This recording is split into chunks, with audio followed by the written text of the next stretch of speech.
Good morning, children. In the last class, we saw matter and materials. We saw some examples and we discussed properties based on the appearance of the materials. What were the basic properties of materials we discussed in the last class? Hard and soft materials, shiny and dull materials, rough and smooth materials, flexible and rigid materials, waterproof materials. These are some materials and some examples which we saw in the last class. In this class, we will see about transparent, translucent and opaque objects. These materials and properties will be determined based on light. How much light can pass through the object will determine what type of object it is, whether it is transparent, translucent or opaque. Transparent objects. Transparent objects allow the light to pass through them and we can see clearly through transparent objects. Example, glass, pure water or air. In buses and cars, we all have transparent glasses so we can see clearly through them. So this is an example for transparent object. Even through pure water, when we are drinking water, the water is very clear, we can see through the water. The water also is an example of transparent object. Translucent objects. Objects which allow some light to pass through them are called translucent objects. We cannot see the objects clearly, but sometimes we can see blurred images through them. For example, vegetable oil. You all know what is vegetable oil? Vegetable oil is also called as cooking oil. So when you see through vegetable oil, on the other side you can see a not very clear image, a blurry image. So this is an example for translucent object. Next, paper soaked in oil, or as you all know, trace paper.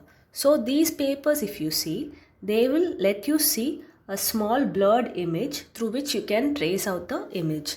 These two are examples for translucent objects. Opaque objects. Objects which do not allow light to pass through them. We cannot see through them. These objects are called opaque objects.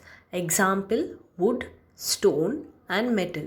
When we strike some light on wood, stone and metal, can we see through it? No, we cannot see the light going through the object. The light will just reflect back from the surface. So these objects which do not allow light to pass through them are called as opaque objects. The next topic we are going to discuss is reflection of light. So what do you know about light? Anything which gives us a brightness is called as light.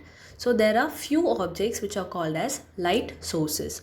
Objects that give off light are called light sources. In our houses, what is the light source we use? We use tube lights, bulbs as the main light source inside the house. The sun is a very important light source. Other than the sun, we have many other artificial light sources as well. Electric lamp, bulb are the basic light sources which we use in our daily life. Other than sun and these electric lamps, even stars are also considered as light sources. When light falls on a transparent material, it passes through it. However, when light falls on a polished surface or an opaque material, it cannot pass through it. It bounces back. This bouncing property is called as reflection. The bouncing of light by any smooth or polished surface is called reflection. Now for example, everyone has a mirror in the house. When you look into the mirror, you can see your own face on the mirror.